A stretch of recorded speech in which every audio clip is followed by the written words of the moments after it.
Hello लोगोफोर, welcome back to माय YouTube channel फाग्ला दामेट आरो नै दा फुंनि भिडिअ नोंथांमोनखौ गुड मर्निं जासिहरो। दा बाथ्राया जाहैबाय मा नोंथांमोनाथ' थाम्बनेइलाव एसे नुखादों, माने जोबोद दुखुनांथाव जाथाय आरो बिदि जाब्रबथाया माने जाबायानो थाफ्रामो जोंनि साहा ओनसोलाव, माने भुटान पाहार भुटान बर्डार जिं जिं एसे जाफ्रामबायानो थायो। मानोना हाग्रानि मैदेरा माइ आबाद बायदिसिना ओरै जानो फैबाय थायो। स' बिराद डिस्टार्ब जायो आरो बिसोरनि थाखाय। आं दा मैयानि जाथायखौ एसे खोन्थानोसै। मैयानि जाथाया जाहैबाय मोनानि 6 बाजियाव अदला VCDCनि आन्दाराव थानाय खैरानि आरो सिमलुगुरि गामियाव जादों आरो। ओमफ्राय बेहाय 6 जना जोखोम जादों आरो सासेया थैदों होननानै मिथिदों आरो।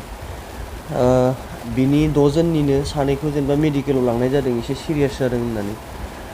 स' दा बाथ्राया ओरैबायदि जाहैबाय, एसेबां माने बारे बारे बिदि गाग्लोबजाबाय थागोन, ओमफ्राय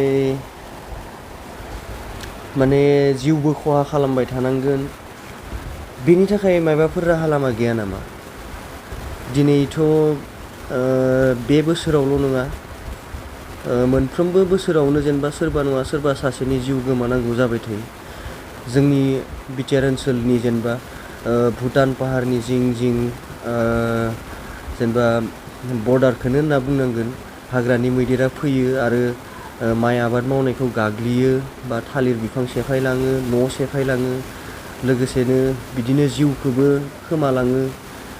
दा बेफोरबायदिनि बेलायाव जेनेबा जोंनि बिटिआर गभर्नमेन्टआबो एसे नायहरफिननांसिगौमोन आरोना। दिनै खेबसेल' नङा, दिनै गिबि खेबनि थाखाय नङा, गोबांबार माने बिदि जाफ्रामबायानो थायो। स' मा राहा लामा दङ? जेनेबा राहा लामाखौ जोंनि सरकारा बा रायजोफोरा बुजिलायनानै रायजोफोरानो खोन्थानांगोन सरकारनो, जेनेबा माबायदि खामानि मावोब्ला माबायदि बिसोरखौ होबथानो हागोन।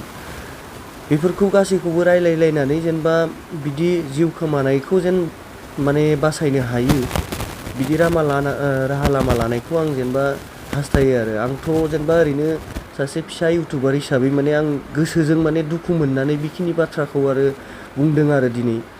जेनेबा बिदिनो बोसोरफ्रोमबो जुदि साथाम साब्रै बिदिनो मानसि गोमालांबाय थायोब्ला, मासे जेनेबा मैदेरजों बा जुनारजों बिदि गाग्लोबजाबाय थायोब्ला, जोंनि माने थानाय माने बै जायगायाव थानाय मानसिफोरा ओरैबायदि उसुबिदा मोननानै थानोनो बालायलांनाय जागोन। जेनेबा बहा थांगोन बहा मागोन, माने बुहुद बायदिसिना प्रब्लेम जाहैगोन इयुनाव लासै। दा बेखायनो आंथ' दा मा बुंनो, आं फिसा मानसि हिसाबै आं दा बारा गोदोरबो बाथ्रा बुंनो हाया, खिन्थु गोसोआ लुबैजादों जे बैहाय माने मोनसे मोजां राहा लामा लानाय जाथों होननानै गोसोआ हास्थायदों आरो। स' आंनि बुंनांगौ एसां गैया। आं दा माने दुखु फोरमायदों आं जास्ट बे जायगायाव बा जेब्लाबो हाग्रानि मैदेरजों गाग्लोबजाबाय थानाय बै जायगा बा न'खर, बिसोरखौथ' आरो आं दा दुखु फोरमायहरो आरो। माने जेसेबां हायो थाबनो गामिनि रायजोफोरजों लोगोसे सरकारजों बुजाबुजि जानानै माबा मोनसे राहा लामा खालामना लानाया मोजां होननानै आं माने हास्थायो आरो। स' आं बेखिनियावनो भिडिअखौ फोजोबनो सानबाय। दा आङो मोनदोंमोन, बेखौ निउसखौ मोनदोंमोन जेनेबा ग्रुपावसो, वाट्सएप ग्रुपाव मोनदोंमोन।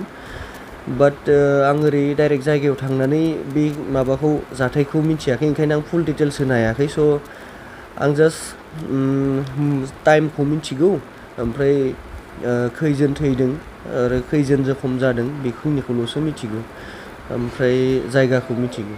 बेखिनिखौ आं नोंथांमोननो फोरमायखाबायानो। स' आं बेखिनियावनो दोननोसै। नोंथांमोना जे आंनि गोसोनि बाथ्रा बुंनायखौ जेनेबा रावबो माने गाज्रि दामोन, आं मोजांनि थाखायसो एसे गोसो जानानै बुंदों आरो। Thank you.